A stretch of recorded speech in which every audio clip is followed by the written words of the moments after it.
What is a black Muslim besides a Negro? And what is the movement? Is it a bona fide religion or just a terror organization? Tonight on Stan Bernard Contact, we're going to have a look at the Muslims and the black nationalists in general. And my guest tonight, Malcolm X, once the number 2 man in the black Muslims, now broken with Elijah Muhammad.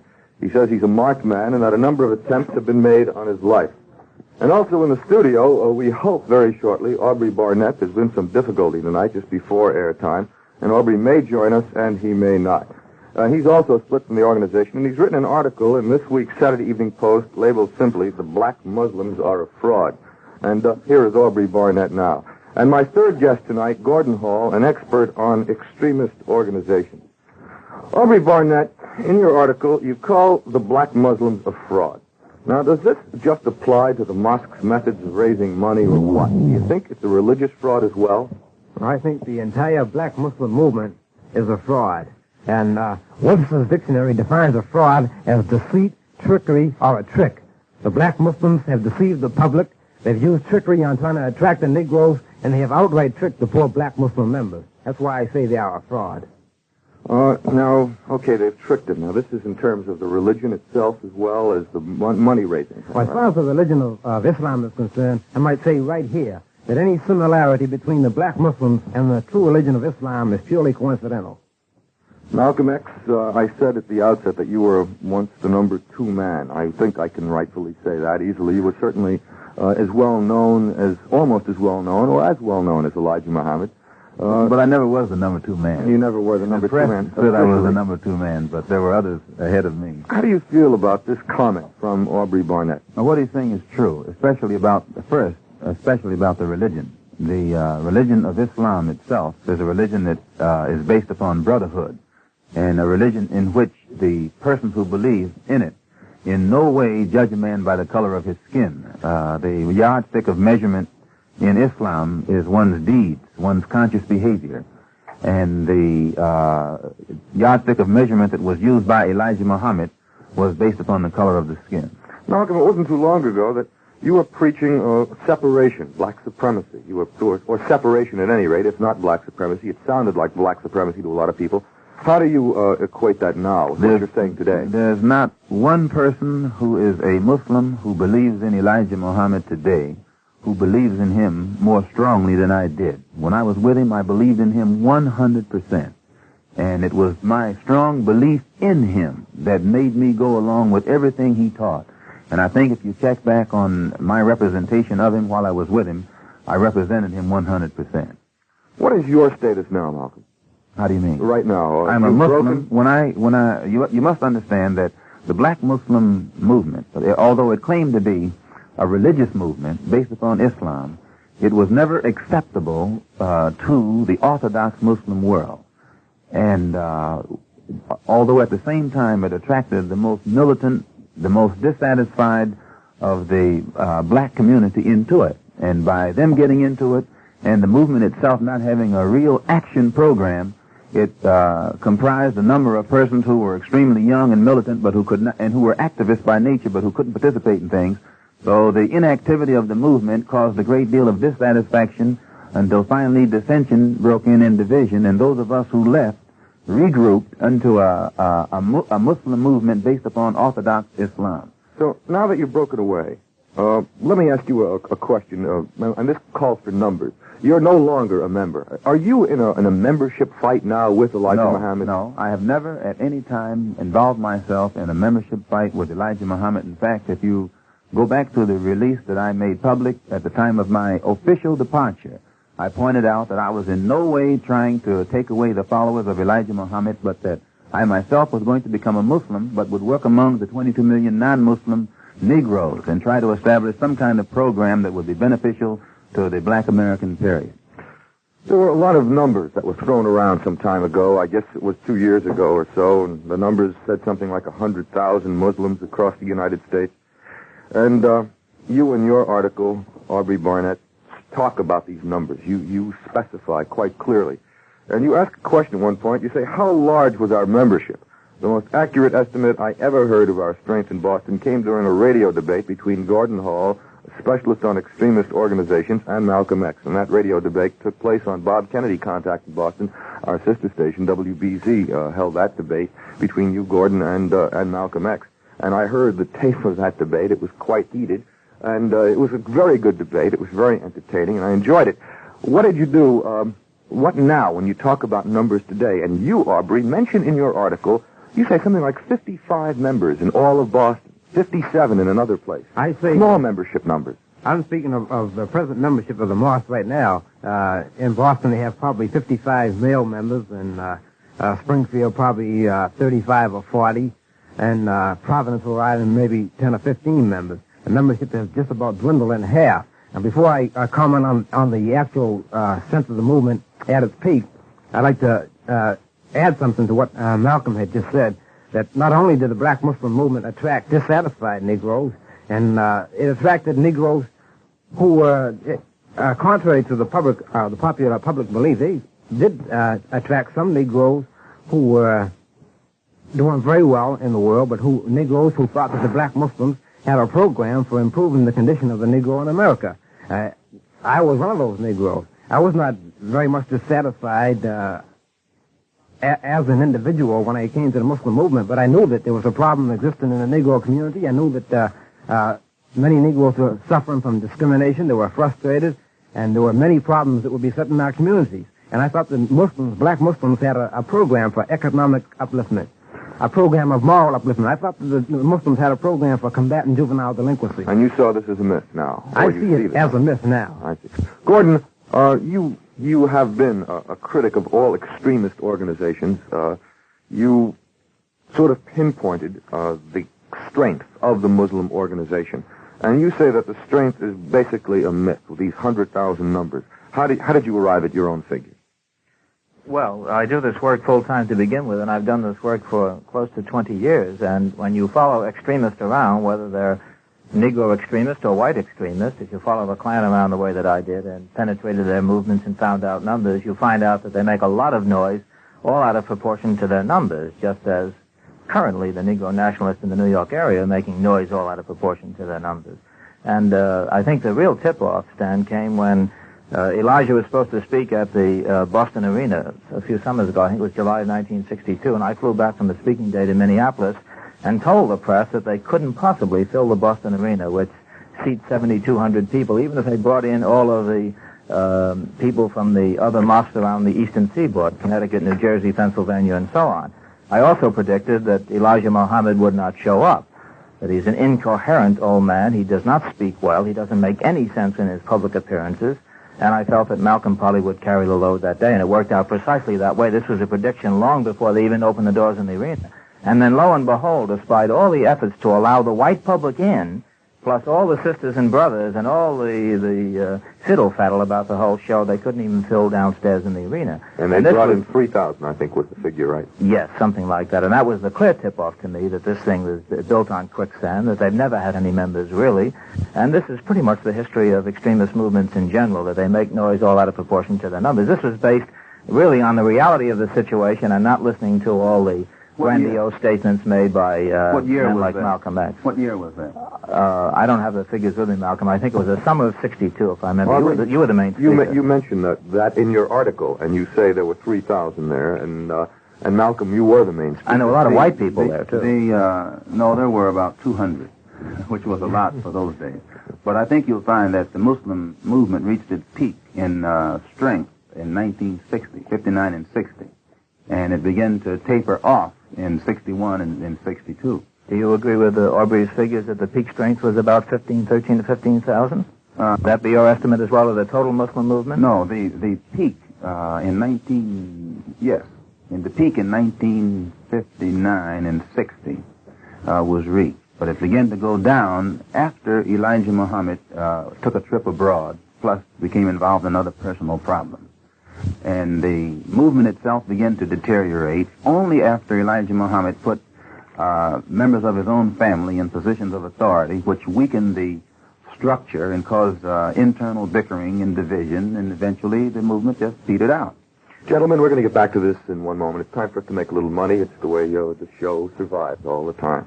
East Side, West Side, all around the town. Another money-saving ShopRite supermarket comes to Paterson, New Jersey, at 142-160 West Broadway in Paterson. open now and ready to serve you everything you could possibly want in meats, fish, shellfish, fresh produce, canned and frozen foods, baked goods, and dairy products. And there's a convenient service appetizer department, too. There's plenty of free parking, and the store is open late every night of the week. If you can't get to Patterson, get to the ShopRite supermarket nearest you and cash in on the carnival of grand opening celebration value. So why pay more? Shop ShopRite in Patterson, 142, 160 West Broadway. The Wynn's contact number, Judson 2-6405. That's JU2-6405. You have a question tonight. Tonight is the night. Yes, sir. Just one more point, Stan. I think the whole point of this last discussion between Aubrey and Malcolm and myself would be to point out that the three of us agree that of a peak figure of, say, 15,000, regardless of the year, whether it was 1960 or 59, this is far below what the press had been estimating all over the country. And 15,000 Muslims in any country are not very many Muslims when you figure that we have, let's say, a Negro population of close to 22 million. This is just a drop in the bucket. See, Eric Lincoln came up with a figure of 100,000. Because he doesn't study extremists. That's why he came up with that figure. No, I have to contend with that, and I won't go along with what you're saying. In what way? Malcolm, in what way? See, Eric Lincoln is the person who was probably first to mention a number in regards to black Muslims. But you will never find any figure given out at any time in any way, not by me, concerning the numerical strength of the Muslims. I have never stated. My standing answer was that the best part of the tree is the root. And I never defined the extent of the tree beyond that. Malcolm, I don't quite follow. The thing you have to consider, Mr. Hall, is like when you say that when you study extremist groups, usually they're very small and don't have much of an impact upon the public or drawing among the public. Whether you're in the north, south, east, or west here in the States, where the nationalists are concerned, usually nationalists have an anti-press, whereas the civil rights groups, or the accepted civil rights groups, usually the press, the city government, all of the machinery that has to do with molding public opinion goes along with civil rights groups. And whenever they're giving something, they have everything going for them toward promoting what they're giving. But when it comes to the nationalists, usually you'll find that they have to almost fight their way into print in advance if they're going to give something. And despite that, those obstacles and that type of organized opposition, still you'll find the nationalist groups, especially in the New York area, command a large following. I'll give you an example. This coming Sunday at 2 o'clock at the Audubon Ballroom, the Organization of Afro-American Unity, which I'm presently involved in, which is considered nationalist, are having a rally, and you are welcome to attend that. White, black, brown, red, yellow, green, or whatever else you have. And I think you'll find that despite the fact that we get no help whatsoever from the press, that we're able here in the New York area to attract larger crowds to our rallies than any other kind of rally that's given, and they are given the complete support of the press. But that doesn't prove anything, Malcolm, because Harlem is a big place. You'll get a lot of Negroes in. You'll get curious whites. That's not your membership. No, nobody. Just as when the Grand Dragon of the Klan speaks on campus, he will outdraw the vice president. He doesn't have to have membership to still be the influencing factor in the South. You can't tell me that the Klan is a handful of people in Alabama and then the whole government is supposed to be behind Martin Luther King and a handful of Klansmen are keeping Dr. King in jail and marching Negro children down the road. I'm not saying that at all. Well, then you can't say that extremist groups are not effective and do not represent an influencing factor in this society. Muslims, gentlemen, I want to listen to the Negro community are not an important factor. I have a question to answer this point. But the Klan is an important factor in the white community. Is It this what has you're been saying? historically, yes. Malcolm, you say attempts have been made on your life, and that was at this afternoon's press conference. You say 5 different attempts recently. How were they attempted? Yes, more than 5. Of course, there was the bombing of the house, which Yes. you know about. That occurred Sunday. I guess first I would like to point out about that bombing of the house because the press has also been used during the past week to imply that I bombed my own house. I would like to point out right here and now that I have no life insurance. My wife has no life insurance. I have 4 baby girls, none of whom have life insurance. We don't have health insurance. We don't have fire insurance. We have no kind of insurance whatsoever. And the only group that stood to gain anything from the bombing of that house was the Black Muslim movement, in which the insurance is actually the insurance is in their name. And I really felt hurt that the press would allow itself to be used to give the public the impression that I would throw a bomb or light a fire to a home in which my wife and family are asleep. The Deputy Chief Fire Marshal, I think his name is Vincent Canty, pointed out to me in the presence of witnesses on that same night that a fireman picked up a bottle of gasoline from my living room that had not exploded. And because this bottle of gasoline was in a whiskey bottle, this fireman placed that a bottle on the dresser in my baby's room, thinking that it was a bottle of whiskey. And when my wife came in and saw the bottle there, she asked the fireman, what was it? And the fireman said it was whiskey. And well, we know that there's no whiskey in our house. And so she touched it and said, this isn't whiskey, this is something inflammable. And then they took it out. Now, despite that, the Deputy Fire Chief Marshal, having this knowledge and the police having this knowledge, still this knowledge is kept back from the press. And in the vacuum that exists, then this man, James, down at 116th Street, steps in and tries to give the impression that all of this was done by me. And I think that it is a worse injustice on the part of the press and the police and the firemen to let such impression be given, even than the people who threw the bombs in the house themselves. Aubrey, you were attacked in Boston by a group that you say were members of a Muslim goon squad. How did that come about? Right, well, I think I should be angry with Malcolm because I think, in a way, Malcolm was responsible for my being attacked.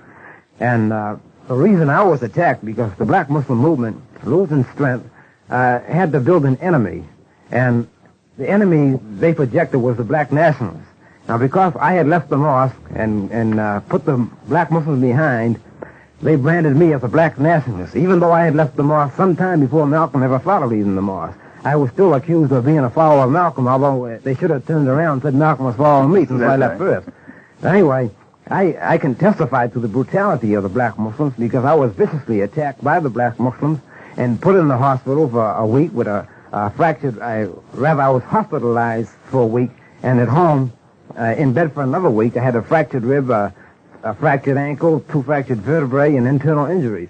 And the reason I was attacked was primarily because I had the audacity to quit the Black Muslim movement.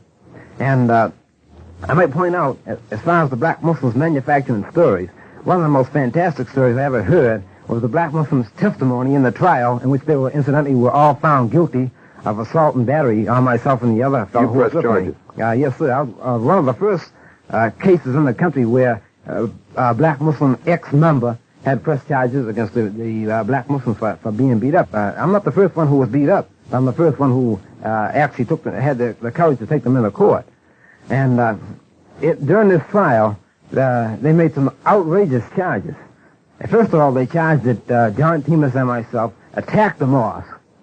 2 men attacked the mosque. You are a mighty 135 pounds. I weigh 130 pounds soaking wet. And with all my clothes on, and probably with a pair of combat boots on, I might weigh 130 pounds. But anyway, John Timus and myself attacked the mosque where there may be, according to the Black Muslim members, they would have you believe there's 1,000 members there. But there are only probably 55, but 2 men against 55 is pretty good odds. But this is the story they gave, that I attacked the mosque, and during the course of the trial, I went to after I was attacked, I was taken to the city hospital by the Boston police. I stayed there for about 2 hours, and then the police took me to I had myself transferred to the Beth Israel Hospital. So the lawyer, during the trial, said that I got together with the Beth Israel Hospital and faked all of these injuries. I faked the x-rays showing my fractured ribs. I faked the x-rays showing the... Who was the lawyer? The lawyer was Edward Jacko. From New York City? New York City. From Harlem? Yeah. You mean Edward Jacko came to Boston and accused you of faking these charges? Yes, apparently he wasn't very familiar with the Beth Israel Hospital because it's one of the biggest hospitals in Boston, and how I ever got together with the Beth Israel Hospital to fake these records is beyond me. And why the Beth Israel didn't take him up on that is beyond me also. But they will fabricate any charges, make up the wildest stories. Gentlemen, we're going to get to the telephones in just one moment. Would you like to play an active part in education in your community? You can right now by helping the Board of Education to fill the vacancies on the local school board in your district, which is the link between your community and the New York City Board of Education. Wynn suggests that you write the coordinator of local school boards, 110 Livingston Street, Brooklyn, or you can call 596-8993 for further information. Applications must be submitted by March 15th. That's March 15th. Let's get right to the telephones. Could I ask him just a question? Was Edward Jacko retained by the Muslims in Boston, or was he retained by the Chicago headquarters? He was retained by the Chicago headquarters because the black Muslims were found guilty in lower court and advised by the judge to plead guilty and pay me restitution, $2,000 for the damages I sustained, and he would give them a suspended sentence. But they, in order for Chicago, they appealed the sentence and they fired their other lawyer and imported Edward Jacko from New York. Okay, let's get to our... You have One quick comment on this general discussion of the courts and such. Aubrey took his case into the courts, placed it in the hands of what he feels is the reasonably fair and uncorrupt courts and justices and so on, and his case has been settled. I would charge that Malcolm's one-sided account of what actually happened in his home and everything will have to be settled by the courts for investigation and all the rest. And I warn your listeners to not to be simply accept this at face value, but to watch the newspapers and see what does develop in this current Well, case. you made a comment. What do you mean by that? The case was settled. I mean just what I said by Not that. satisfactory. These Muslims, I must point out, were given suspended sentences But they were against convicted. the law, against the laws of Massachusetts. The statutes of Massachusetts say that you cannot give a person a suspended sentence when he's been convicted of assault and battery with a dangerous weapon. Well, there's another point. There were actual suspects in that case. And let me say this about, in terms of fair play on this station, the Muslims are going to have a chance on March 3rd to answer every single charge that has been made here tonight against them. Well, actually, you should have had the Muslims here tonight. Well, there's a little problem with that, and we are going to arrange a program for them, and they are going to be appearing, including, and by the way, there's a good chance that Elijah Muhammad may appear on the program via the telephone. And we're looking forward to that, of course. We're trying to arrange that now. As soon as they were apprised of the fact that you were coming on the program tonight, they asked for equal time. And although it doesn't really come under the equal time provisions by the FCC, we are going ahead and are giving them a program. I believe it's March 3rd or March 4th. But let's get to our telephones. We have an awful lot That was not the point, however, that I made. My only point was this, Stan, simply that there are charges and countercharges leveled by dissident factions within the Negro community, the small dissident factions we're talking about tonight. But these things will be thoroughly investigated by law enforcement agencies, including the FBI, and justice will be done in the end, just as the Black Liberation Front will claim that they weren't really trying to blow up anything, but the evidence is clear that they were trying to blow up the Statue of Liberty, despite their charges now that they're being framed. Mr. Hall, today we demanded that the FBI launch an immediate investigation of the bombing of my home on Sunday morning. Very good, and I'm confident that because we were charging a conspiracy on the part of some firemen, some policemen, and some newsmen to work together to cover up the part played by Elijah's followers in the bombing and to give the public the impression that I bombed it myself by withholding valuable information from the public and telling half-truths through the press. We demanded the FBI investigation. Very good. And I pointed out that my attorney had suggested that I and my wife submit ourselves to a lie detector test and that every policeman and fireman who entered that house that night do likewise.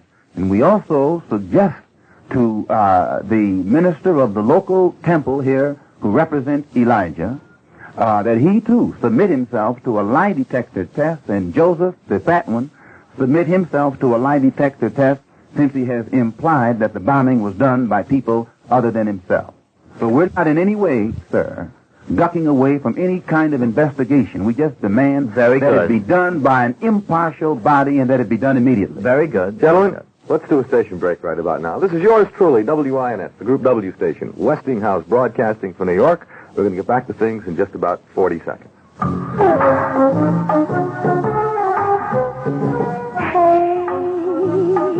fella, do I need my umbrella? Should I bundle up extra warm? If you know, don't be slow. It's important to me what the weather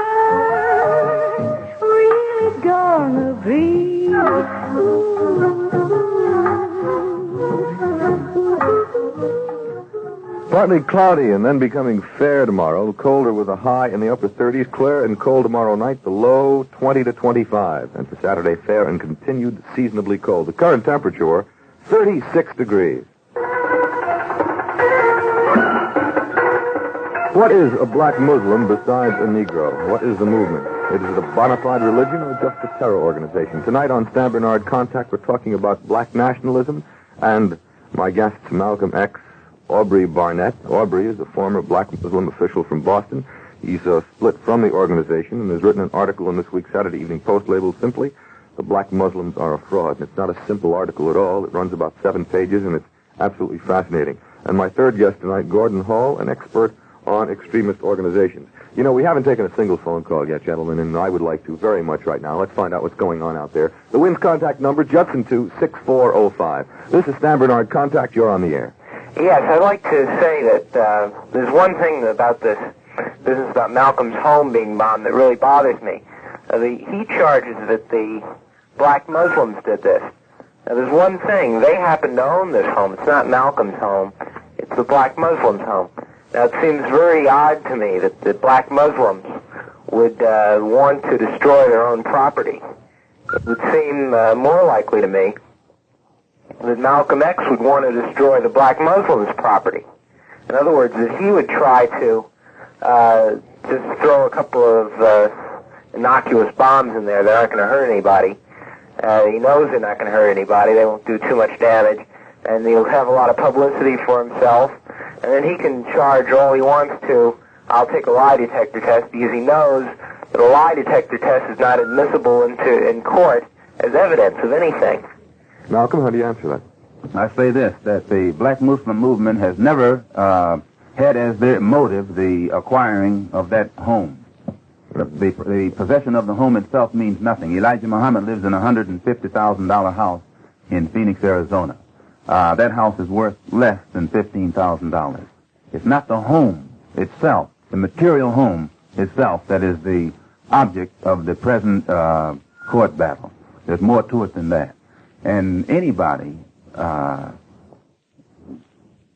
should think people should question the deputy fire marshal and the others who investigated the bombing out there that night and let them give their story as to whether or not I could have set those bombs. And this is why I say I charged a conspiracy on the part of some of the firemen and some of the police and some of the press to give the impression that I said it. Why would they side with the black Muslim organization against you, though, Malcolm? I don't understand that. Well, why you, not them? Why them, not you? Let's answer your question this way. The press, whenever I mention that an attempt has been made on my life, they print it in such a way that I am implying that an attempt has been made. The black Muslim movement tried to kill me in Los Angeles airport 2 weeks ago while I was in the company of the Los Angeles police. The Los Angeles police stopped the TWA Airlines from taking off. They slipped airlines flight from taking off. They slipped me into a private room onto the plane through the basement because of the presence of these persons in the airport who were completely heedless of the presence of the police. Now, this airliner was held up an hour and a half. Every passenger aboard it was taken off. His luggage was searched. I was kept on the plane. My luggage was searched. And then the TWA Airline security agent flew to Chicago from Los Angeles with me. I was met at the airport in Chicago by the Assistant Attorney General of the state of Illinois and at least 20 different detectives. I was held in their custody for 24 hours. I appeared on the Cup Sonnet show. When I came out of the studio, officials of the black Muslim movement in Chicago even tried to attack the police to get at me. This was the Los Angeles incident was not reported in the press. The Chicago incident was not reported in the press. A couple days later, I appeared on David Sussstein's hotline on a Tuesday night, February the 2nd. Entering the studio that night, the police department had to clash with about 30 members of the local black Muslim movement who tried to inflict physical harm upon those who were appearing on the program. None of this was mentioned in the press whatsoever. Now, when by this type of incident being kept from the press, then when I jump out and say that somebody is trying to kill me, the implication is given that I'm trying to do some publicity seeking or that I'm just making these stories up. But the police department from coast to coast in this country have the black Muslim movement well infiltrated, just as they have any other group well infiltrated. They are well aware of these plots and discussions that take place. They could stop them if they wanted Malcolm, to. as a member of the press, I have to say at this point that I've never heard anybody say to me or to anybody else, do not print anything about Malcolm X, or suppress a story. I have never heard that happen. When your house was bombed, it was handled as a lead story all the way. And whenever anybody that I know who is a member of the press is apprised of anything to do with Malcolm X, you're news. Sir, but here's the point. I'm news as long as what the news is about is something to project me in the image of someone with horns.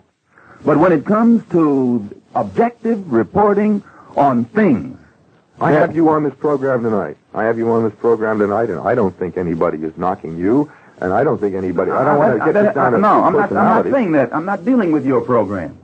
I'm dealing with this, that the impression like this man here, who just called in, tried to imply that I bombed my own home. Now, if he were aware of the physical attempts that have been made upon my life during the past year and the number of attempts that have been made, why, it wouldn't be difficult at all for him to see the ease with which that particular movement can blow someone's house up. Gordon? May I suggest one of the reasons, Malcolm, why you have the kind of image that you have in the broad public?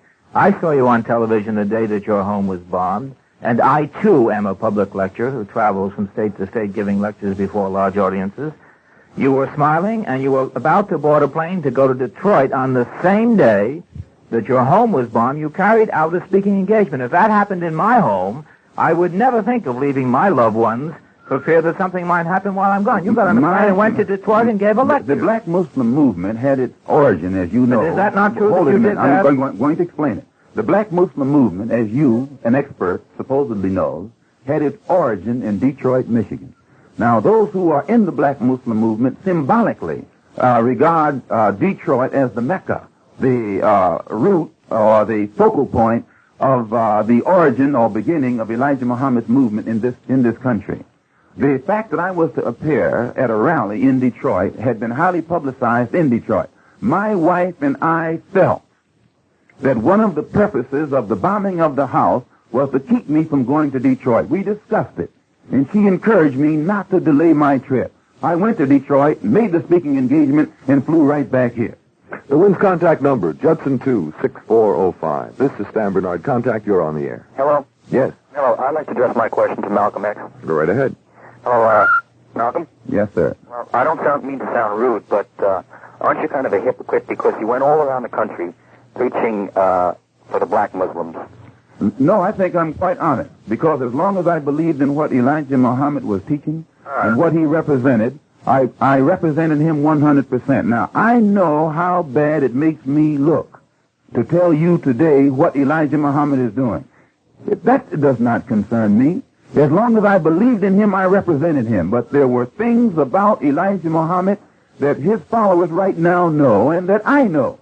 That when he became faced with it, he didn't stand up to it as a man. And when he failed to be able to stand up to his own problem as a man, it was then that those of us who left the movement realized not only was he not divine, but he wasn't even a man.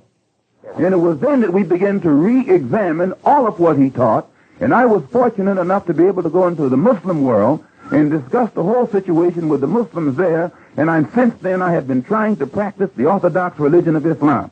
But despite the fact that I'm trying to practice the Orthodox religion of Islam, I don't blind myself to the fact that our people in this country still have a problem that goes above and beyond religion, so we set up another organization that is not religious in order for all of us who want to participate in the struggle against these social, economic, and political evils in this country that confront our people can participate in them. And I don't think it's hypocritical at all for a person to be wrong and admit that he was wrong. Aubrey. I think it's hypocritical when you pretend to still believe in something when you cease believing in it. Aubrey, you stopped believing, too. You left the Muslim movement. You wrote this article, The Black Muslims Are a Fraud. What were some of the specific things you saw in the movement that drove you away from it? Well, some of the specific things that I saw that drove me away from it was, I'll take, for example, the economic myth. The Muslims in their propaganda had projected the thought that they had a vast economic empire in Chicago. This is one of the things that really attracted me to the movement. When I first became aware of the movement, I was a college student. I was just in the process of graduating from Boston University, and I got a degree in Bachelor of Science degree in Business Administration. And when I started attending meetings, they used to tell me about the big businesses they had out in Chicago. 11 months after I joined the movement, I finally went and saw these big businesses. And they consisted of a grocery store, a barber shop, a restaurant, and a dress factory, which had 3 power sewing machines in it. Now, I was greatly disillusioned when I saw these things.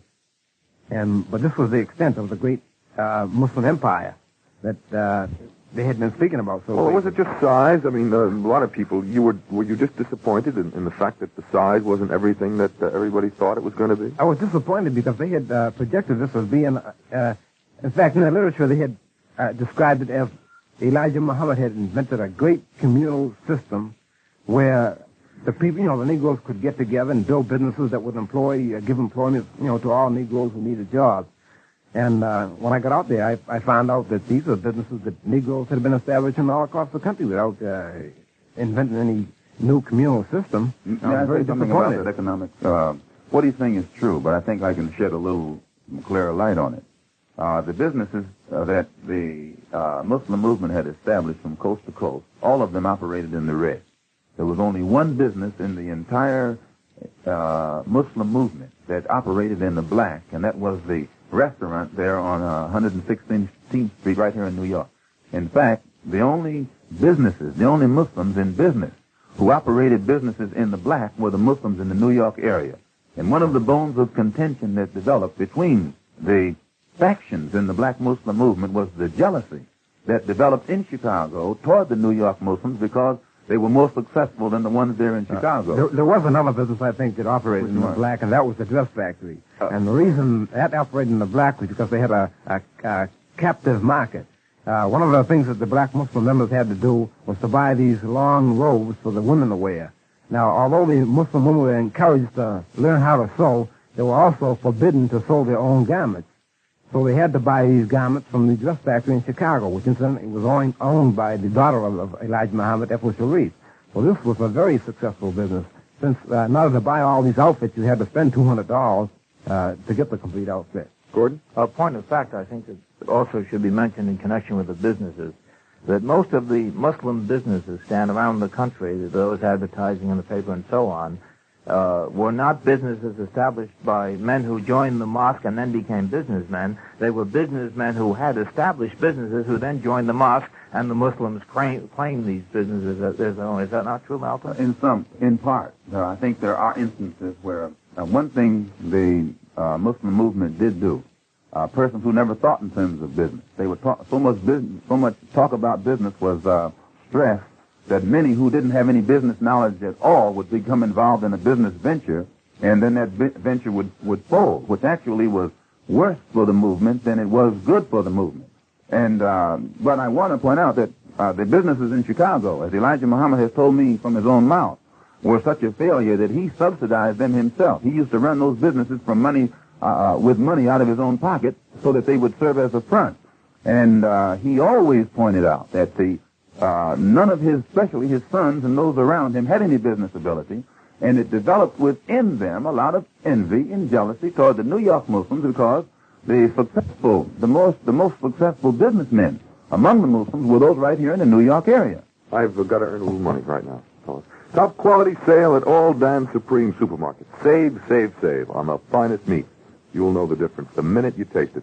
This week's Dan's is featuring Morel's Pride boneless, skinless, shankless, fully cooked canned ham, 5-pound size, $2.98. That's right, Morel's Pride boneless, skinless, shankless, canned ham, 5-pound size, for only $2.98. You'll find more total food savings each and every week at all Dan Supreme supermarkets. The Wins contact number, Judson 26405. This is Stan Bernard. Contact, you're on the air. Go right ahead. You there? No, let's try the next one, Steve. This is Contact, you're on the air. I'd like to address my question to Malcolm. I'd like to know, sir, why do you still use your X? And as far as the public opinion about you, maybe it's because of your abrupt change from the black Muslim group to form your own national group that the public is sort of like, they don't exactly know where you stand. I mean, they figured, like you said before, that you were with the black Muslim and you were definitely with Muhammad. I'm sure that some of the public feel that now that you're with someone else, that they're sort of like influencing you as far as your beliefs are concerned. That's why I've been very slow since I returned from Africa to really go all out in the formation, or rather I should say the formation of the two organizations in which I'm involved. If you recall, when I was in Mecca, I wrote a letter back saying that when I returned to America, I wouldn't rest until I exposed Elijah Muhammad as the religious faker that he was. I was 100% sincere in saying that. But when I returned, one of the reasons that I initially avoided any kind of discussion or talk about Elijah Muhammad and the black Muslim movement after leaving Mecca, before going to Mecca, I had an hour and a half conversation with President Nasser in Egypt. After leaving Mecca, I spent 3 hours with President Julius Nyerere in what was then Tanganyika, is now Tanzania. I spent a couple of days with President Jomo Kenyatta and the Prime Minister Milton Obote of Uganda, and also President Ezekwe in Nigeria, President Nkrumah in Ghana, President Sékou Touré in Guinea. And I had an opportunity to discuss the problem of black people on the African continent, plus the plight of our people in this country. And I won't hesitate to say that conversations with these men broadened my scope tremendously beyond what it was before I went over there. And I felt when I came back that many things that I had learned would be constructive or could be used constructively by black people in this country in our struggle for human dignity. And I felt that I would be wasting my time entering into some kind of dispute with Elijah Muhammad and his followers. And so I spent my time, when I first came back here, trying to get the Organization of Afro-American Unity consolidated, plus the Muslim Mosque, which is based upon Orthodox Islam. But the black Muslim movement was fearful that if I was ever left alone long enough to get my feet firmly planted on the ground and get our program out here in the public, that it would be too much competition for what they had already projected or had in mind. Let me ask you this, Malcolm. You at one time espoused complete separation of the races. I must say this, concerning what Elijah Muhammad said about separation. He didn't espouse separation. What he said was this, that the government should, if the government can't give complete equality right now, then the government should permit black people to go back to Africa. He didn't ever say back to Africa. Elijah Muhammad has never made one statement that's pro-African, and he has never in any of his speeches, or written or oral, said anything to his followers about Africa. What about a black state in the United States? He was as anti-African as he was anti-white. Did you say a black state in the United States? No, so what he said was we should go back to our own, and he phrased it like that because if he spelled it out, he would have to point to some geographic area, and he would have to have the consent of the people in that geographic area, which he knew he couldn't get. So he just kept it elusive and said, let's go back to our own. And if the government wouldn't let us go back to our own, then he said separation should set up right here. But at no time did he ever enter into any kind of activity or action that was designed to bring any of this into existence. And it was this lack of action that led many of the activists within the movement to become disillusioned and dissatisfied and eventually leave it. Let's go right back to the phone. So Wynn's contact number, Judson 2-6405. This is Stan Bernard. Contact, you're on the air. I'd like to direct my question to Malcolm. Yes? I've traced the Muslim history. I'm a student in college right now. I've done some research on this, and I've heard a lot about the FOI, the secret police, and I've tried to dig up some information on it, but everywhere the information has eluded me. I wonder if Malcolm could fill me in on some of the details of the FOI. Well, in this article by Aubrey in this week's Saturday Evening Post, he points out, I think it's pointed out beautifully for the first time, too, that the FOI was not a special group among the Muslims, but every Muslim male, when he became a registered follower of Elijah Muhammad, was an FOI. And but the press got the impression that it was a special or select group within the Muslims that constituted the FOI. So there's your answer. And I might even point out, too, that if you go back and examine the Muslim philosophy and its general overall temperament up until 1960, you'll find that it was a group of people who tried to practice religion. I don't think that the real rot set in until after 1960. This is why I was pointing out to Mr. Hall that it began to deteriorate and decline after 1960. What were some of the rules, Aubrey, that you came in contact with? You used to read the charges, according to your article, against people who were brought up by charges in your mosque. You go back and examine the Muslim philosophy and its general overall temperament up until 1960, you'll find that it was a group of people who tried to practice religion. I don't think that the real rot set in until after 1960. This is why I was pointing out to Mr. Hall that it began to deteriorate and decline after 1960. What were some of the rules, Aubrey, that you came in contact with? You used to read the charges, according to your article, against people who were brought up by charges in your mosque. What kind of rules were they that were broken? Well, the black Muslims have their own rules and regulations that each member must follow. They have such strict rules as you can't go to the theater, you couldn't go to a sporting event, you couldn't attend a Christian funeral or even a Christian wedding, even if it was a relative of yours. Now, there's a very specific reason they do this. There are two reasons. One reason is because it costs money to do these things, and the other reason is they're teaching total dissatisfaction with the present society. So that if you can do anything to gain any satisfaction whatsoever from today's society, then you're contradicting what they are teaching. So a member would be punished. He could be put out of the mosque or punished in other ways for going to a theater. Gordon, and for adultery or fornication, if a Muslim man or woman had anything to do whatsoever with any man or woman to whom he or she was not married, that person would be given from 1 to 5 years out of the society. That is, they would be brought in front of the Muslim body and totally humiliated, which is the worst form of psychological treatment that you can receive. Then they would be isolated into a category where they would have no intercourse whatsoever with the Muslim community for a solid year, and if they came back on probation, they'd be on probation for 4 years. Now, in 1954, a young girl who was a secretary in Chicago became pregnant, and she was brought in front of the Muslim community. She was humiliated. She was isolated by the judge, who was Elijah Muhammad. And everyone took it for granted that the father of her child was a non-Muslim because the other half was never brought to trial. In 1956, it happened to another young secretary in Chicago. In 1960, it happened to 4 more young secretaries in Chicago.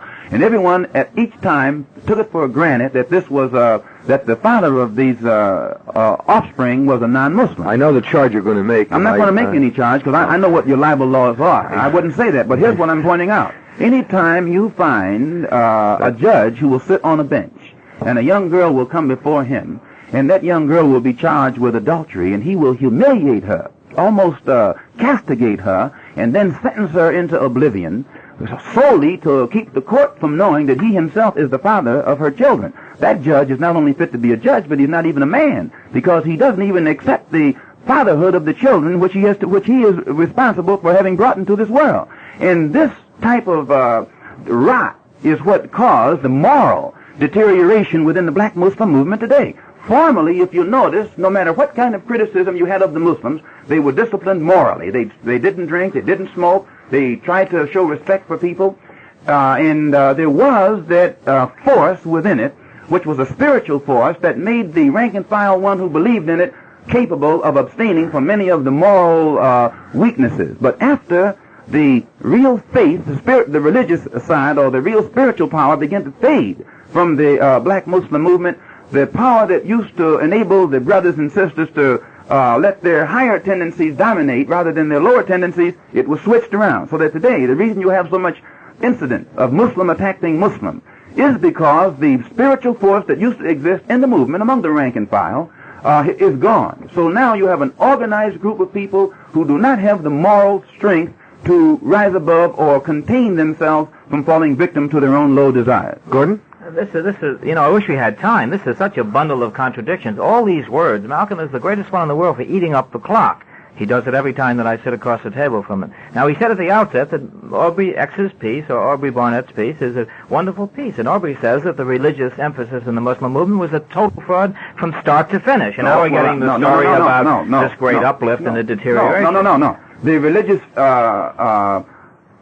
ingredient in the black Muslim movement was a fraud in the sense that it identified itself as an Islamic movement, as an Islamic, of being of an Islamic nature. It was a fraud in that it was diametrically opposed to Islam. It was, Elijah Muhammad himself is anti-Arab. He's more anti-Arab than probably the Israelis are. Now, when I say about the religion, sir, is belief in something. You don't have to be of a specific persuasion. I'm well aware for it to be a religion. You don't have to define it. No, what the black Muslims believe in, they believe in it religiously. We believed in Yaqub. We believed in what Elijah Muhammad taught about an airplane up in the sky. We believed in some of the most fantastic things that you could ever imagine. Gentlemen, we believed in it because with us it was a religion. I have a question about the New York City Police Department. They would like to tell you that they have a new telephone number for public use in any emergency.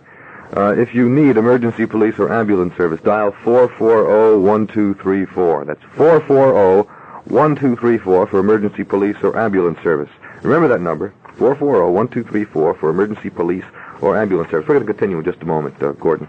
Wait 1 second. I want to say a word about tomorrow night on Stan Bernard Contact. We have a beautiful show tomorrow night. Probably the most beautiful show we've ever done. We are collecting models for the show. It's been my pleasure to collect a bevy of beautiful women. We're going to be doing a show on modeling in New York. And what does it take to become a model, and how difficult is it to find success? Well, you get the answers from Candy Jones, beauty expert, teacher, and representative for models, and from the girls themselves, the successful models of all types and ages. That's modeling tomorrow night, 10:30 on Stan Bernard Contact. One more thing. East Side, West Side, all around the town. Another money-saving ShopRite supermarket comes to Patterson, New Jersey at 142-160 West Broadway in Patterson. They're open now and ready to serve you everything you could possibly want in meats, fish, shellfish, fresh produce, canned and frozen foods, baked goods, and dairy products. And there's a convenient service appetizer department, too. There's plenty of free parking, and the store is open late every night of the week. If you can't get to Patterson, get to the ShopRite supermarket nearest you and cash in on the Carnival of Grand Opening Celebration values.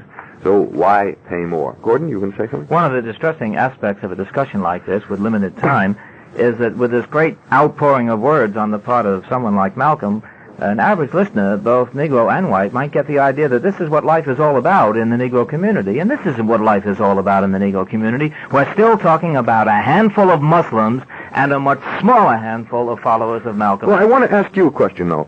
We were talking about terror. We're talking about terror. Malcolm X says that he's, in a sense, terrorized. He's not frightened. No, wait a minute. Well, no, terrorized how? No, I don't mean you're scared. I don't mean you're scared. I mean, well, I'm not terrorized either. Threats have been made on your life. Well, that's still threats are a far cry from me being terrorized. No, well, somebody can run down the street at you, and he can threaten you, and you can call it, you can stick a label on it, and you can say that somebody is terrorizing a community. Yes. And they can be, indeed, and you can say that, then you're not frightened. That's okay. With all due respect to you, sir, nobody is terrorizing me. Okay, you're not terrorized, but you are being threatened. Yes. Let's accept that. You are being threatened 5 times. You say recently in your house has been bombed. You're an expert on extremist organizations, Gordon Hall. And I get threatened, I might add, a good deal. And the last place that I take threats on my body, and I have also been beaten up very badly, too. The last place that I take them is to the press to tell them all about it, because it gives other people ideas. I keep these things to myself. This is one of the hazards of being in the field that I am in, and I don't go announcing it to the press every chance that I get. That's, your attitude. You announce it all the time. Why? No, I have not announced it all the time. Mm-hmm. I have answered the charges made by the Black Muslim movement on 116th Street. Mm-hmm. The charges? The charges that I'm seeking publicity and pretending to be threatened. What did you do when you were beaten, Aubrey? Oh. Did it get into the papers right away? It got in the papers, but in a distorted way. The papers, unfortunately, accepted the black Muslim view of what had happened. And as I said before, I was immediately labeled as a rival of the black Muslims, although I had left the movement and forgotten all about them, I thought. Why were you labeled as a rival of the black Muslims? I was labeled as a rival of the black Muslims because I think the black Muslims needed a scapegoat. They needed someone to point to as an enemy, as all mass movements do. They have to have an enemy, and a mass movement can exist without a God, but it can't exist without a devil. What I was getting at, sir, is they tried to identify you with me. Yes. And any time you were the only time Elijah Muhammad gets favorable publicity is when it's against me. They side with him, and anything his followers do as long as it's against me. Gordon? A cogent point, I hope, about the press. I've had a good deal to do with the press, too, and I've written a good many articles for the press. One of the reasons that the press is confused about these things is here you have people running around with phony names and initials like X on their name, with unlisted telephone numbers, engaging in all sorts of counter-charges of conspiracy and counter-conspiracies. It's little wonder that the press is confused. The members themselves of these movements are confused. No, the But press is confused. The press wrote articles about me, though, using my name, address, age, and everything else, without ever once consulting me, and labeled me as a black nationalist, when I've never joined any black nationalist organization or any other organization after I left the black Muslims. Gentlemen, the press is more frightened of the black nationalists than of the black Muslims. And if you doubt it, all you have to do is pick up any story written that involves black Muslims and black nationalists, and you'll always find the press slants it skillfully in favor of the black Muslims, despite the fact that the black Muslim movement teaches that every white individual that comes into the world is a devil by nature. By nature. And the black nationalists don't do that. The black nationalists judge people by their behavior, by their deeds, not by their color. But still, the press knows that the black Muslim movement is a hybrid, political and religious hybrid that will never do anything against the Ku Klux Klan or against the organized white elements in this society that's brutalizing black people. But that same black Muslim movement will give the order for black people within it to murder and cripple other black people in the community. The black Muslim movement has never at any time been involved in any kind of strike against the Ku Klux Klan or the Citizens Council, even in the South or the North. But they give the orders to fight each other. When a brother was killed in Los Angeles, no order was given. In fact, the brothers who wanted to go into action were restrained. Many of them right here in New York by little fat Joseph were restrained. But that same Joseph gives his crew orders to go out and cripple other black persons who have left the movement through dissatisfaction over what they've learned. This is yours truly, WINS, the Group W station, Westinghouse Broadcasting for New York. We're going to get back to the subject in just about a minute and a half. It's 36 degrees in New York under cloudy skies. This is Stan Bernard with the Wind's 11:30 report. 24 persons, most of them youngsters, were arrested today in the second day of rioting in Brooklyn over alleged school segregation. Some 300 Negro teenagers and youths ran wild through downtown Brooklyn, battling police, smashing windows, and terrorizing pedestrians. Board of Education President James Donovan warns that leaders of the school boycotts which led to the riots would be arrested, along with any children who did not attend classes. Donovan called the boycott leaders Pied Pipers who were seeking personal publicity. Severe weather is hampering efforts to help more than 100 men at a mine in British Columbia sealed off by snow and ice. 17 men were rescued, but as many as 23 others may still be buried. The body of explorer James Mitchell was buried under tons of rock and dirt that caved in attempts to bring out the 23-year-old explorer at Dolgeville, New York. Mitchell was trapped Saturday, and efforts to save him were futile. In sports, NFL owners meeting in Palm Desert, California, have approved a 40-man player limit and for the first time in history recognized the so-called taxi squad. In the NBA, Boston 119, St. Louis 109. After three quarters, Los Angeles 90, Philadelphia 82. In college basketball, Drake 72, Bradley 57, NYU 78, Georgetown 73, Manhattan 80, Temple 65, and Holy Cross 100, Massachusetts 84. The Wind's weather word, partly cloudy, then becoming fair tomorrow, colder with a high in the upper 30s, clear and cold tomorrow night, the low 20 to 25. And for Saturday, fair and continued seasonably cold. The current temperature, 36 degrees. And that's the Wind's 11:30 report, Stan Bernard reporting. What is a black Muslim besides a Negro? And what is the movement? Is it a bona fide religion or just a terror organization? Tonight on Stan Bernard Contact, we're discussing black nationalism and the black Muslim movement. And my guests tonight, Malcolm X, also in the studio, Aubrey Barnett, a former black Muslim official from Boston. He's also split with the organization. And my third guest, Gordon Hall, an expert on extremist organizations. I think we ought to go right back to the telephone and see what's doing out there, because we haven't taken very many phone calls. I have to apologize. We've really been very wordy in the studio tonight and battling it out in here. This is Contact. You're on the air. Hello, may I speak with Mr. X? Yes. Mr. X? Yes? Oh, it's just so wonderful to hear you. I've attended several of your meetings, and if prayer will save you and your family, there will never be any harm to you. Thank you. And I admire you for what you've done for these little black children. You'll be surprised. They are glad to be black now.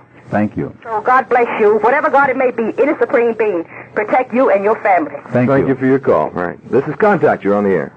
Yes, I'd like to address a question to Malcolm. I'd like to ask him why, after his suspension, then his decision to leave the Muslim movement, then he decided to tell all.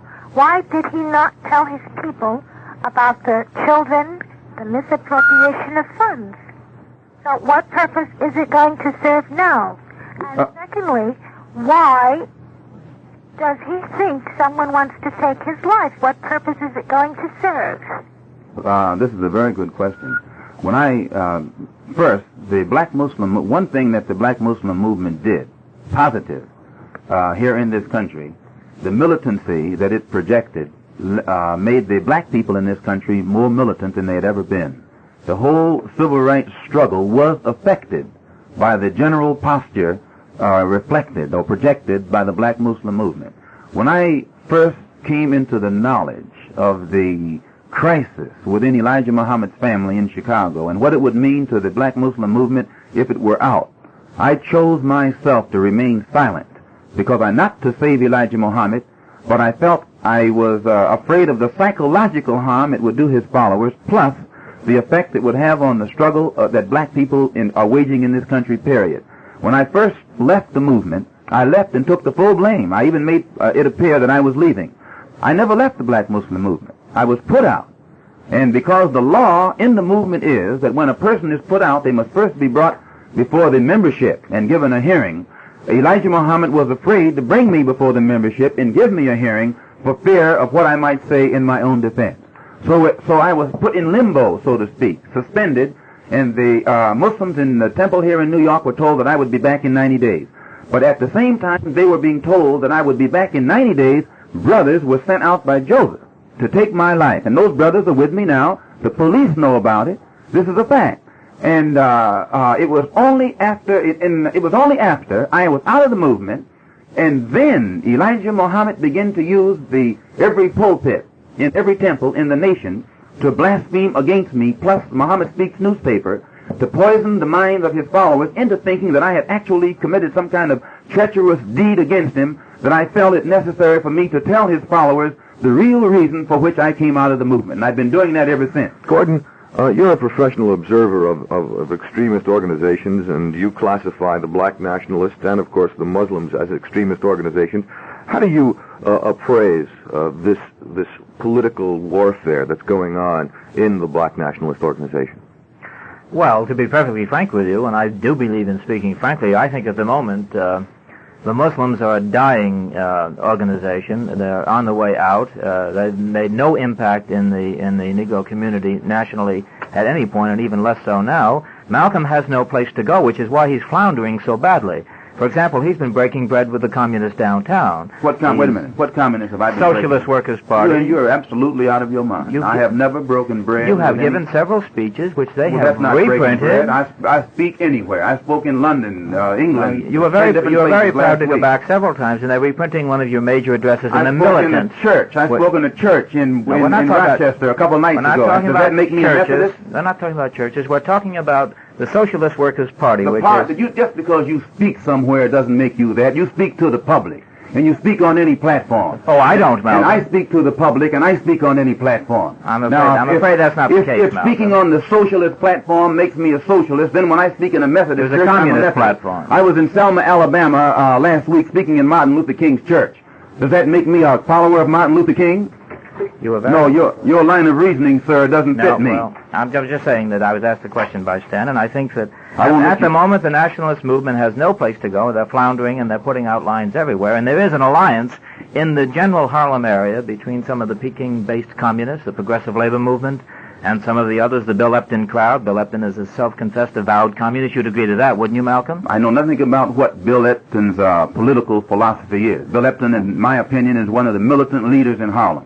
Now, what his political beliefs are, I think that he has a right to them. I didn't say he didn't have a right. I'm just saying what he is. Well, and he has stated to me whatever personally. they are. I've interviewed him. He told me he's an avowed communist. So, whatever they are, he has a right to He'd them. like to see the system of ours completely junked as well. All I'm saying is that there's a lot of warfare. I think you'll find that a lot of the children that are out there in Brooklyn are on the rampage against the segregated school system here in New York City. May I speak? And King and some of his followers in Alabama right now who are fighting against the same but system. you don't let other people speak, Mel. Well, say your words. I'm trying to. You would be kind enough to let me speak. Go right ahead, Mr. Hall. Well, at any Dr. rate, Hall. they're floundering now, and there's a lot of internecine warfare going on in the Harlem section, and most of the movements are small and splintered, and there are splinters of splinters, and I suppose only the future will tell which one will emerge victorious and perhaps claim the most members. I would make a prediction, and I think we could come back a year from now, Sten, and I think you may find Malcolm preaching a completely separate doctrine of leading some other kind of a movement. Well, you know, one of the best compliments that Dr. Hall here can pay me is just the things that he says. When he begins to pat me on the back, I'll be worried. Well, I'm not patting you on the back. When a person- I told you up in Boston I said when you give a little begin- time and you'll be preaching a new line, I and you said, are. When you begin to pat me on the back, I'll be worried. When you begin, people of your profession, who make a profession out of dealing with groups in this country, when you begin to pat me on the back, then I'll be worried, sir. Now, I would advise you, if you think that nationalism has no influence whatsoever, the Nationalists, the Organization of Afro-American Unity, are having a rally at the Audubon Ballroom on Broadway. You mentioned it earlier. You're getting in a couple of I'm going to mention it again, that I wouldn't come on the program and not mention it. Because one of the most difficult things for nationalists to do is to let the public know what they're doing. So we're having this rally at the I know Audubon. the public is engaged in a vast conspiracy against you. It's You're going to obvious make from me what mention you're it 4 or saying. 5 times. We're having this rally. We're having this rally at the Audubon Ballroom this coming Sunday at 2:00. And people just like you, who consider themselves experts on nationalists, are given front seat invitations. And I would advise you, since it's your profession to know what nationalists and other so-called extremists are doing, to come and be our guest. Now, one thing I'd like to point out too, Dr. Hall. Whenever you find You black... know perfectly well I'm not a doctor, Malcolm. so Well, it's you good sound to like know an my expert on something. I thought you were a doctor. Whenever you find the condition that black people are confronted by in this country, being permitted by the government to exist so long, the condition in itself is extreme. And any black man who really feels about this situation that our people are confronted by, his feelings are extreme. You can't take a cough syrup and cure somebody who has pneumonia. And the black people are becoming more extreme every day. I was in Alabama a couple of weeks ago before I went to England, down there with Dr. King and some of the others who are trying to just register and vote. Now, I'll tell you frankly, with King is supposed to be the most moderate, most conservative, most loving, most endorsed, most supported. Now, the word is responsible, but go ahead. Okay, responsible to the white power structure. To me, when white people talk about responsible... He's a responsible American. That's what he is. When people like you usually refer to Negroes as responsible, you mean Negroes who are responsible in the context of your type of thinking. So, getting right back to Dr. King, anytime you find a person who goes along with the government to the degree that Dr. King does, and still Dr. King's followers, children, are made to run down the road by brute policemen who are nothing but Klansmen, and the federal government can step in and do nothing about it, I will guarantee you that you are producing extremists by the thousands. Now, when I was down there, they wanted me to speak to the press, but didn't want me to speak to the church, or the children, or the students. Let me ask and you, it was Malcolm. the students themselves that insisted that I speak, that gave me the opportunity Malcolm, to speak. how do you think that's going to be changed? Sir, How? I mean, no, I know you're talking about these children being made into extremists, but how is that situation going to be changed? Do you think by warfare? It's not going to be changed by making believe that it doesn't exist to the intense degree that it exists, and it's not going to be changed by putting out polls like Newsweek magazine did last week, implying that Negroes are satisfied with the rate of progress. This is deluding yourself. And my contention is that white people do themselves a disservice by putting out these kind of things to make it appear that Negroes are satisfied when the most explosive situation racially that has ever existed in this country exists right now. And all of your so-called responsible leaders, when they speak about the situation, they say everything is in check. Yet every day you find Negro children becoming more explosive than they've ever been before. You're not answering my question. You're avoiding it. I asked you, how is it going to change? Is it going to change through extreme behavior, let's call it extreme reaction. In other words, you are going to react extremely to a situation that you don't like. Now, how extreme can your reaction be? Well, sir, when Russia put missiles in Cuba, the only thing that made Russia get her missiles out of Cuba was when America pointed missiles right back at Russia. Are you suggesting revolution? No, I'm saying this, that when you respect the intelligence of black people in this country as being equal to that of whites, then you will realize that the reaction of the black man to oppression will be the same as the reaction of the white man to oppression. The white man will not turn the other cheek when he's being oppressed. He will not practice any kind of love of a Klan or a citizen council or anyone else. But at the same time, the white man is asking the black man to do this. So all I'm saying is, I absolutely believe the situation can be changed.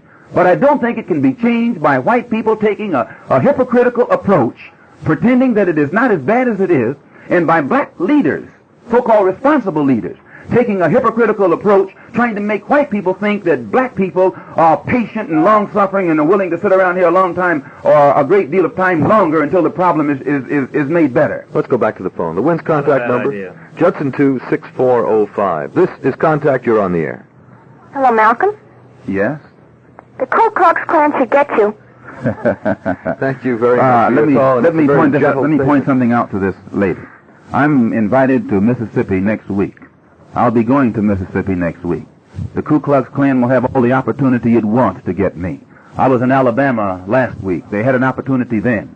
You don't always have to go down south to find the Ku Klux Klan.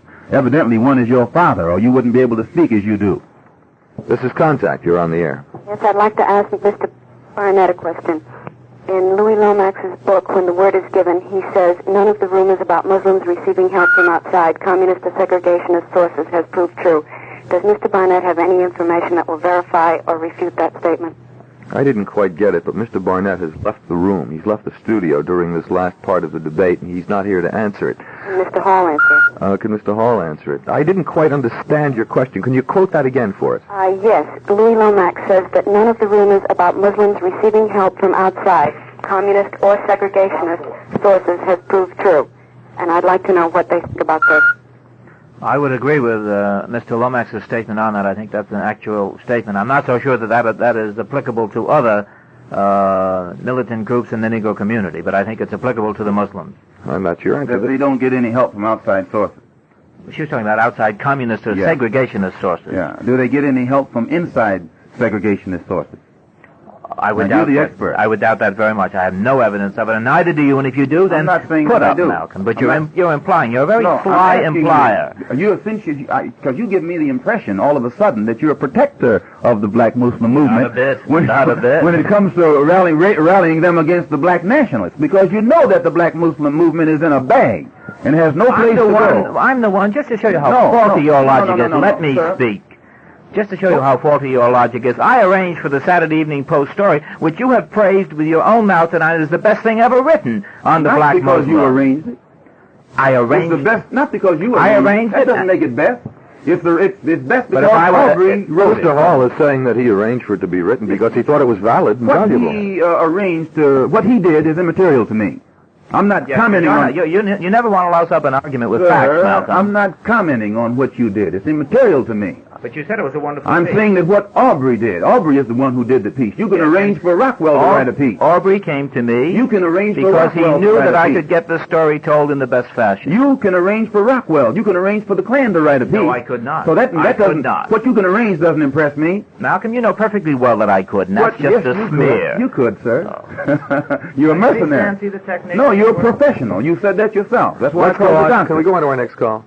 No. Right I like in. him when he talks this way because he exposes himself. No, I'm exposing you as a mercenary. Here we go, An fellas. opportunist. It's the next call time. Here we go. This is Contact. You're on the air. I'd like to direct a question to Malcolm X. Go ahead. I've heard him on a newsreel say that Charlie's enemies are his enemies, and this was supposed to refer to the white man as Charlie. Charlie is the Ku Klux Klan and the White Citizens Council. Right. And white people who practice discrimination and segregation against black people. Right. Then I'd like to ask you something about what you mentioned about aid from Red China. I've never mentioned anything about aid from Red China.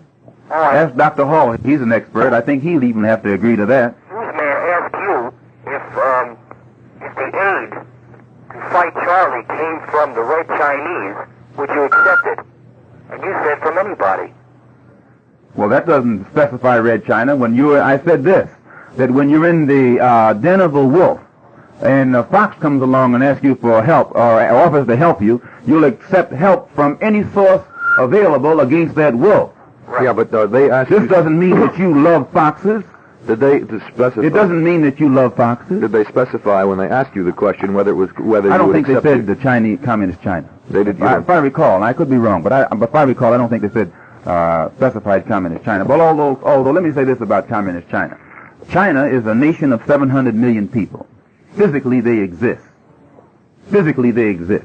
I don't go along with the American reaction of pretending that 700 million Chinese don't exist. When I was in Africa during the summer, everywhere I looked, I saw Chinese. It's only when I get back to America that I don't see any Chinese. And I just don't think it's mature to pretend that 700 million people don't exist. That doesn't happen to be U.S. policy to pretend that they don't exist. Malcolm, you just say things Not, that aren't so. No, well, I mean... The United States is well aware of Red China. She certainly is. They just detonated some nuclear bombs over there. Plus, her forces have the United States soldiers tied down in Saigon. She'd have to be well aware. She has half of your forces tied up. Well, you'd be crazy not to be aware of her existence. North But at the same time, you're trying to give the public impression over here, the people, the impression over here that they don't exist. You're just saying that. That's not the case at all. They're human beings, the same as you and I are. So you of course, espouse recognition of Red China and admission to the United Nations. Many of your senators in Washington, D.C. espouse the same thing. I think most intelligent, progressive people who are up to date in their thinking have finally reached intellectual and political maturity to the point where they feel that when you got that many people on this earth, you better recognize them and deal with them as human beings, and then they will deal with you as human beings.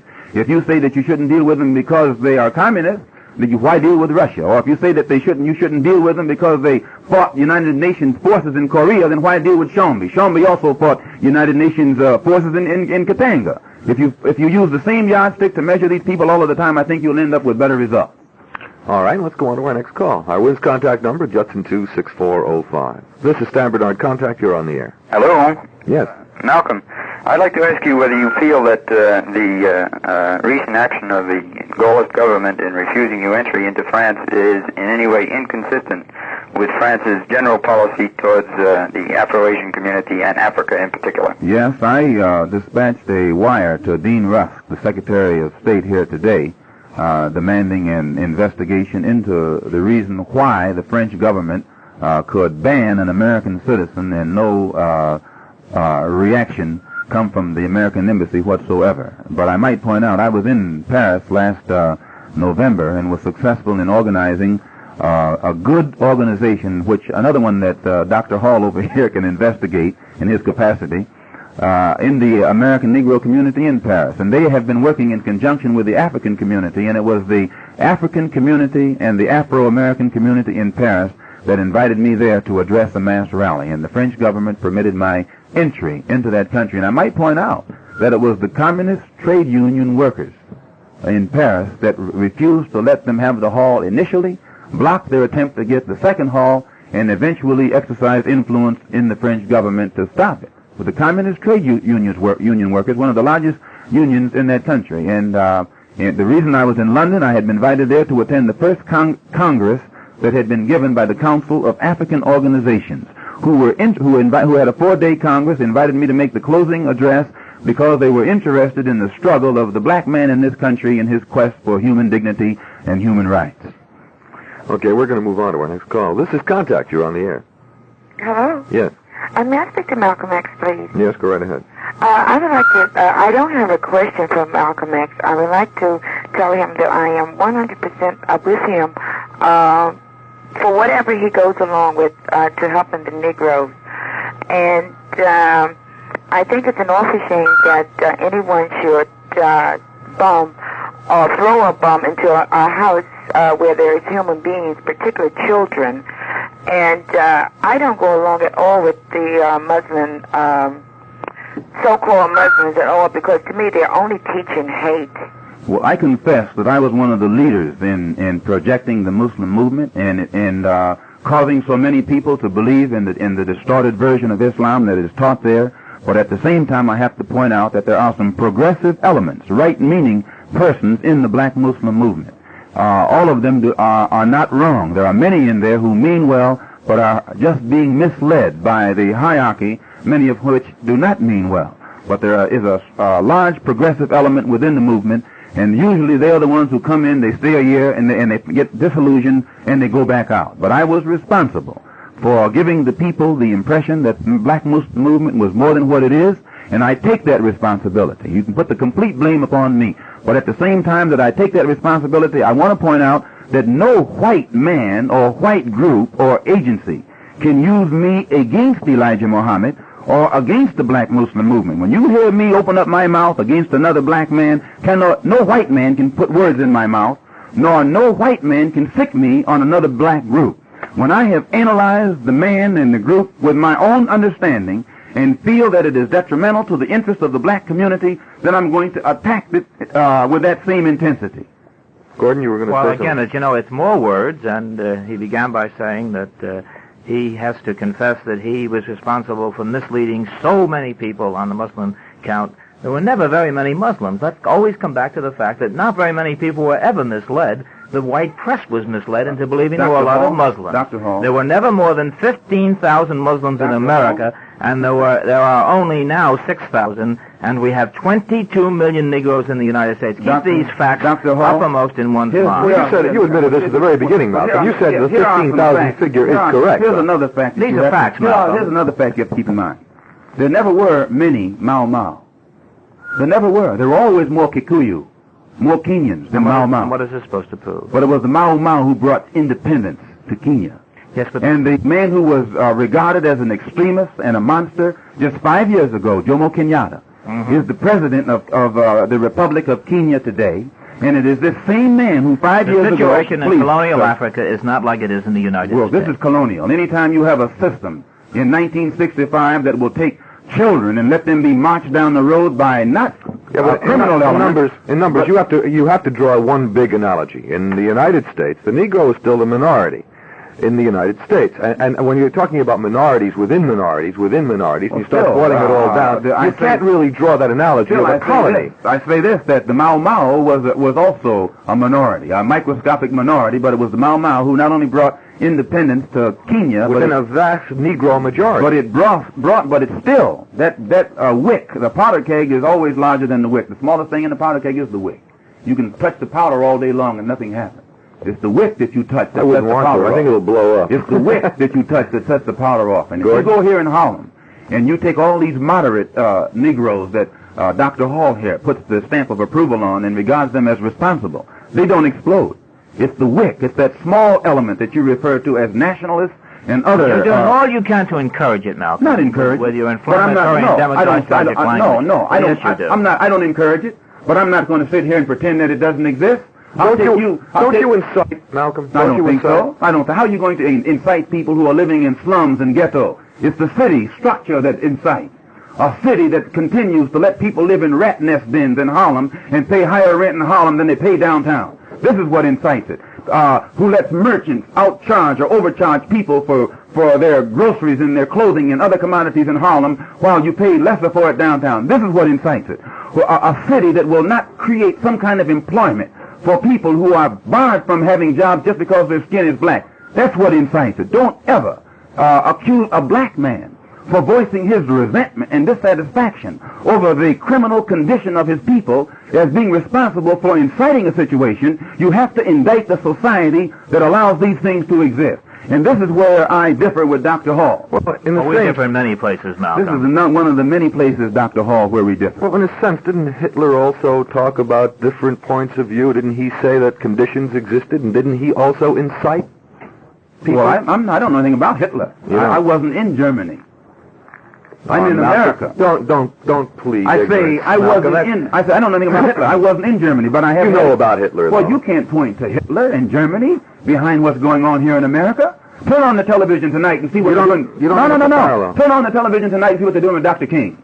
Turn on. Now, this is Dr. King's methods are not your methods. Dr. King goes along. You couldn't do in Alabama what he is doing, sir. You could not do in Alabama. You better pray that I don't go and try and do what he's doing. Anytime Dr. King... Anytime Dr. King goes along with people like you,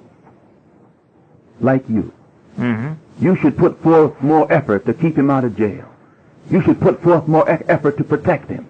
And you should put forth more effort to protect the people who go along with him and display this love and this patience. if you would do more for those people and spend some of your time trying to help those people instead of trying to attack me, probably this country would be a much better place in which to live. You spend too much of your time, Doctor, trying to investigate. I rarely ever mention you, Malcolm. You're hardly worth mentioning. You spend too much of your time, Doctor, running around trying to keep track of dissatisfied black people whom you label as extremists. Hardly. Whereas if you would spend some of your time in these places where Dr. King is fighting, then you would make this country a better place to live in. Malcolm, I lectured all over the state of Alabama when you had nothing to do with the Muslims. Did you have on a white sheet? Did you have on a white sheet? Gentlemen, time. Bell. Here we go. Bell. Okay, that's round 15. We just had it. Dr. Hall, come up to the Audubon Sunday at 2 o'clock, and we'll continue it from there. I have more important things to do. We have to move on. Time has run out. I'd like to thank all of you for showing up tonight. Thank you very much, Gordon, Malcolm, and, of course, Aubrey Barnett.